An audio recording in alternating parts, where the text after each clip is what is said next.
Nous sommes là pour accompagner la coalition nationale pour une pêche durable, qui est composée d'acteurs de la pêche qui ont demandé le soutien de Greenpeace par rapport à cette journée. Et ils ont eu aussi à travailler pour faire un atelier de réflexion, diagnostic du secteur de la pêche et revoir qu'est-ce qui ne va pas et proposer des pistes de solutions. Et ce qu'on a constaté aussi, ils ont décrété ce mois de novembre noir à cause de beaucoup de pêcheurs qui ont perdu la vie sur les routes de l'océan en voulant aller aux îles Canaries. Donc ça a été quelque chose qui a été déploré par les acteurs de la pêche. Et la cause principale qu'ils ont ciblée, c'est le manque de poissons.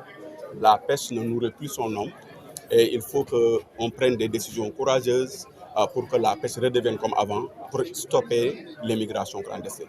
Parce que quand les pêcheurs, leur travail marche, ils n'ont pas besoin d'aller prendre les pirogues pour aller ailleurs. C'est parce qu'il n'y a plus de poissons que ces pêcheurs-là ont pris les pirogues. Parce qu'il y a une mauvaise gestion des pêcheries sénégalaises. Il y a une gestion qui n'a pas été très transparente.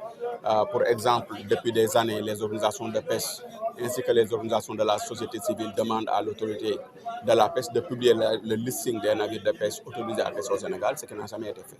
Qu'est-ce qui se cache derrière? Nul ne saurait le dire en dehors du ministère. Mais ce qui est sûr, c'est que cette non-transparence-là et cette surpêche sur les ressources halieutiques a fait qu'aujourd'hui, le Sénégal, de pays exportateur de poissons, commence à devenir un pays importateur de poissons. Nous sommes à Mbou, vous le voyez tous les jours, il y a des camions remplis de caisses qui viennent d'autres horizons pour venir ravitailler le quai de pêche de Mbou, ce qui n'a jamais été vu.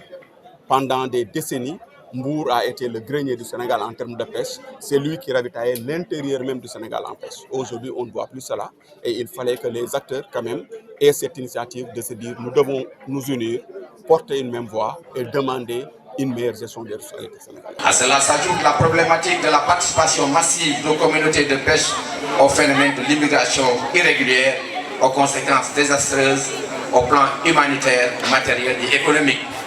Pour cette année, les organisations professionnelles du secteur de la pêche artisanale et industrielle ont décidé de célébrer la journée mondiale de la pêche dans l'unité et la cohésion et ont mis en place une coalition nationale pour la pêche durable dans la vision dont la vision est une pêche durable gérée de manière transparente et inclusive au bénéfice des populations sénégalaises à l'horizon 2030. Tout en saluant les efforts des autorités dans la gouvernance des pêches et appui au secteur, la coalition recommande la mise en œuvre des actions ci-après. Gérer l'octroi de nouvelles licences de pêche industrielle sur les stocks pleinement exploités et surexploités. Réserver exclusivement l'exploitation et la commercialisation de la sardinière et de l'ethmanose aux acteurs nationaux pour le ravitaillement du marché national afin de renforcer la sécurité alimentaire nationale et la création d'emplois. Augmenter la représentation des professionnels dans la pêche, dans les organes de gestion, la CNCPM, la CCALP et les autres commissions. Mettre en œuvre les recommandations des concertations sur les usines de farine de poisson, notamment la prise de l'arrêté de gel des autorisations d'implantation de nouvelles unités de farine et d'huile de poisson et l'audit des unités existantes.